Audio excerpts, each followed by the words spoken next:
கத்தோலிக்க குருக்களின் மறையுரையைக் கேட்டு திருமறையைப் போற்றுகிறவன் விண்ணகம் செல்வான்.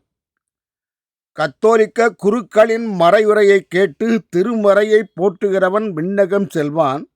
தன்னடக்கத்தோடு நடந்து விண்ணகத்தைப் போற்றுகிறவனும் இயேசுவின் திருப்பெயரால் இந்த மண்ணகத்தை வெல்வான். கத்தோலிக்க குருக்களின் மறையுரையைக் கேட்டு திருமறையைப் போற்றுகிறவன் விண்ணகம் செல்வான்.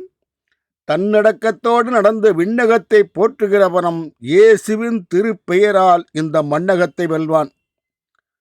இயேசுவுக்காக அவமானப்படுகிறவனும் புனிதராக அவதாரம் எடுப்பான்.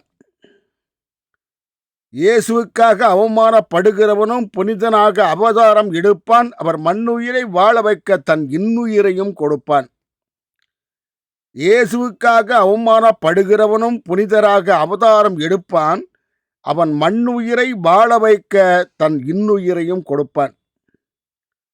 இயேசுவுக்காக தன் இன்னுயிரை இழப்பவனை இயேசுவும் தடுக்க மாட்டார். இயேசுவுக்காக தன் இன்னுயிரை இழப்பவனை இயேசுவும் தடுக்க மாட்டார். இறையாட்சிக்காக தன் இன்னுயிரை இழக்காதவனுக்கு அவர் மறைசாட்சி பட்டமும் கொடுக்க மாட்டார். இயேசுவும் கூட தன் இன்னுயிரை இழந்துதான் மண்ணுயிரை மீட்டார். இயேசுவும் கூட தன் இன்னுயிரை இழந்துதான் மண்ணுயிரை மீட்டார். காசுக்காக போதிப்பவர்கள் இயேசுவுக்காக எதையுமே இழக்க மாட்டார். இயேசுவும் கூட தன் இன்னுயிரை இழந்துதான் மண்ணுயிரை மீட்டார். காசுக்காக போதிப்பவர்கள் இயேசுவுக்காக எதையுமே இழக்க மாட்டார். இயேசு இறைபணியாற்ற நம் எல்லோரையும் அழைக்கவில்லை. இயேசு இறைபணியாற்ற நம் எல்லோரையும் அழைக்கவில்லை. இயேசு அழைத்த இறை பணியாளர்களோ காசுக்காக உழைக்கவும் இல்லை. இயேசு இறைபணியாற்ற நம் எல்லோரையும் அழைக்கவில்லை. இயேசு அழைத்த இறை பணியாளர்களோ காசுக்காக உழைக்கவும் இல்லை. இயேசு தனக்கு நெருக்கமான இருப்பவர்களை தான் குருக்களாக மாற்றினார். இயேசு தனக்கு நெருக்கமாக இருப்பவர்களைத்தான் குருக்களாக மாற்றினார். குருக்களோ தனக்கு வந்த நெருக்கடி வேளையிலும் இயேசுவை தான் போற்றினார். இயேசு கிறிஸ்துதான் கிறிஸ்தவத்தின் தலை. இயேசு கிறிஸ்துதான் கிறிஸ்தவத்தின் தலை. அதற்கு அவர் கொடுத்த விலையைத்தான் நமக்கு சொல்கிறது கல்வாரி மலை. இயேசு கிறிஸ்துதான் கிறிஸ்தவத்தின் தலை. அதற்கு அவர் கொடுத்த விலையைத்தான் நமக்கு சொல்கிறது கல்வாரி மலை. இவ்வுலகில் இயேசுவின் சொல்லை வெல்ல அழகிக்கு அதிகாரம் இல்லை. இவ்வுலகில் இயேசுவின் சொல்லை வெல்ல அழகிக்கு அதிகாரம் இல்லை. நாமும் நம் பாவத்திற்கு பரிகாரம் செய்யாததால் தான் நமக்கும் அழகையால் தொல்லை. இயேசுவின் பாடுகளை தியானிக்காதவன் உலக கேடுகளை சம்பாதிப்பான்.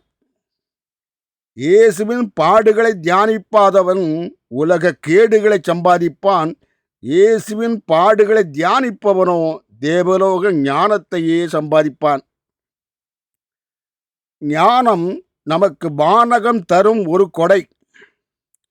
ஞானம் நமக்கு வானகம் தரும் ஒரு கொடை. வேதாகமத்தில் இருக்கிறது இதற்கு விடை. ஆதாமுக்கும் ஏவாளுக்கும் காம இச்சையை பிச்சையிட்டது அழகை. ஆதாமுக்கும் ஏவாளுக்கும் காம இச்சையை பிச்சை போட்டது அழகை. நாம் கொச்சையாய் பேசும் பேச்சுத்தான் அழகை இடும் குலவை. உலகில் பாவ கடைகளை விரித்துள்ளது அழகையின் படை. உலகில் பாவ கடைகளை விரித்துள்ளது அழகையின் படை.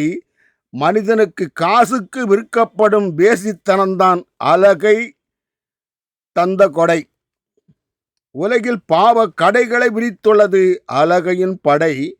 மனிதனுக்கு காசுக்கு விற்கப்படும் வேசித்தனம்தான் அழகை தந்த கொடை. மனிதனுக்கு ஆணவ கொடையும் அழகையின் படைதான் தரும். மனிதனுக்கு ஆணவ கொடையும் அழகையின் படைதான் தரும். மனிதனுக்கு தாட்சி என்ற கொடையை இறையாட்சியிடமிருந்து வரும். மனிதனுக்கு ஆணவ கொடையையும் அழகையின் படைதான் தரும். மனிதனுக்கு தாட்சி என்ற கொடையை இறையாட்சியிடமிருந்து வரும். நமக்கு ஞான கொடை தர வானக படையே வரும். நமக்கு ஞான கொடை தர வானக படையே வரும். வானக படை தரும் ஞான கொடைதான் நம் வாழ்வியலுக்கு விடையை தரும். மேற்கண்டவை யாவும் கத்தோலிக்கனுக்கு தெரிந்த ஒன்றுதான். மேற்கண்டவை யாவும் கத்தோலிக்கனுக்கு தெரிந்த ஒன்றுதான். அதை நான் மீண்டும் நினைவூட்டுவது நமக்கு நன்றுதான்.